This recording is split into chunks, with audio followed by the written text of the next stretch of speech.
Welcome back. Today I want to talk about one key condition that we find within CyberArk flows or identity flows. The condition would be loops. So often when you're building a workflow, parsing through information, there's going to be the need to loop through either an array of objects or perform a loop to do some sort of iteration on some data. And in order to do that within flows, there is a loop built in. So right here under conditions, you can find the loop condition, as well as the ability to break a loop and continue a loop alternatively. Now, I've got two different types of loops pre-configured here for us to take a look at today. One is going to kind of go through a number of iterations. We'll take a look at that first. The second option goes through an array of items. So when we're building a loop or putting a loop in, the first thing we have to do is decide the type. So is it going to be a number of items or an array, or excuse me, a number of times or an array of items? These are pretty self-explanatory. A number of times means it's going to just do exactly what it says, loop based on the number or quantity you give it, right? So in this case, I have defined this loop to have a quantity of 6 times. And it's going to do exactly what it says. It's going to go through whatever modules are in between the start of the loop and the end of the loop, the number of times you tell it. In this scenario, I've built in a decision, which we'll cover in a different video. And the decision is basically going to help me decide when I want to exit the loop. All I'm doing in this decision is looking at the current count of the loop, and if that count contains 3, I'm going to break the loop. Now quickly, what does a break loop mean? It means exactly what it says. It's going to exit you out of this loop and take you down here and perform whatever actions are after the loop break or the loop end. One thing to be careful about is any values or things like that that you have identified or stored or triggered based on this decision will not be available out here. So a quick and easy way to do that, like let's say you need to reference something once you've hit this decision, would be to go in here, go to data, create a new data store, and in this data store do something like create a new thing that says loop value, and then something like this, right? So now when the loop breaks, I will have this stored within the data store and I can reference it later on. So it's very easy for me to kind of get to the point or get back to the point of when that decision happened within my loop. So when I run this loop, again, all that it's going to do is iterate 6 times. When it finds the number 3 in the count, it's going to break. So if I come up here and I take a look, we can see that the first time we went down the right path because the number 1 does not contain the number 3. The second time, same thing, 2 does not contain 3. Third time, we went down the left path because 3 contains 3. This could also be as equal to, it could be any of those options that are available in the decision. We'll cover those in a different video, but in this case, 3 contains 3, everything is happy. Our data store was now created, and it says loop value index is 2. Index equals 2 because the index always starts at 0. So even though we were on a count of 3, we store the index of 2, and now we know that if we need to go back and reference something, we have the appropriate index within that array. So that's how we would do it for a number of iterations. So you could see it was supposed to iterate 6 times. It only iterated 3 times. So it got to that index value of 2, and then we broke that loop and we exited the loop.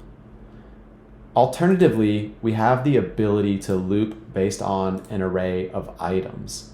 Now, in this scenario, I'm going to loop through an array, and in order to give us some data to work with, I have a data store that's been predefined. I went through this in another video, the data stores video. It's just an array of colors. So if I come over to data and look at manage, it's this HTML color codes array. If we look at it, you can see that it's just a JSON that contains an array of various colors. The colors start with black, go to white, continue on through various colors, and I think there's a total of like 6 different colors defined in this array. The first thing we do is read that data store in, And this is critical because we're going to loop on the actual array contained within the data store. After that, we add our loop, and we're going to loop over an array of items. So different from the previous example where we did a number of iterations, we're going to loop through the array of items. Now, I chose to loop through that array that's part of my data store. So I can go in here, I select the data store, and then I choose colors, right? Because I want to loop through the individual colors. And like I said, there's 6 different colors in this array. I want to loop through them, and when I find the appropriate color, I'm going to do something. In this case, all I'm doing is breaking the loop when I find the appropriate color. A great example of when this might be necessary is, let's say you get in a webhook that contains a bunch of events, right? And they're stored in an array. You want to loop through those events, and if you find a specific key value pair within one of those events, you want to do something. Maybe it's send a Slack message, send an email, really anything. But you don't want to send it for every event. You only want to send it when there's a specific key value pair. That's exactly when you would want to loop through this array of items and use this type of loop. So I've chosen colors. You can leave this set to just index here. And as we move forward, we're going to go through and loop through those colors.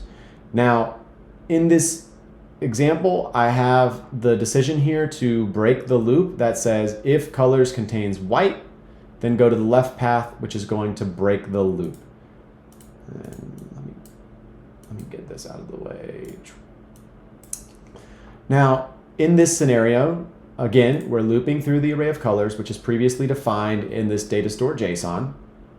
We are going to examine the color at each step of the array, and we're going to look, and when we see the color white, we're going to break the loop.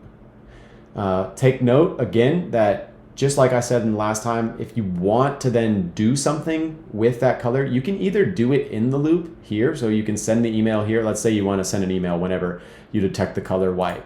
That's a pretty silly example, but going back to the example of a bunch of events coming in, you want to send an email when a specific event is detected. You can put it here.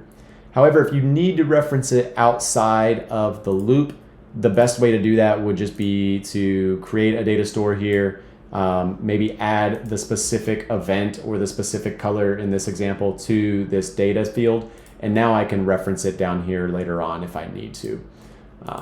But just quickly, we'll run through this, and when we do, it's just going to, again, iterate through that array of colors, and it's going to break the loop when it hits that color white, right? So if I come and look, we'll see, hey, we read in this data store, it has an array of 6 objects. The first object is color black. The second object is color white. When we go down to the basic decision, we'll notice that it only iterates twice. The first time it went down the right path because black does not contain white. The second time it went down the left path because white contains white, and we broke the loop. That's it. That's how simple loops are. There's nothing really special on top of this. The things to be aware of is, again, if you need to reference something within a loop outside of that loop, just write it to a data store or store it some other way. Alternatively, you can perform the actions in the loop itself. The 2 key types are looping based on a number of iterations. So if you want to send a bunch of notifications, you want to send 5 or 6, you could just do it via a number of iterations. Alternatively, you can loop over an array of items. I hope this was helpful. Take a look. If you have questions, please send them our way. Thanks.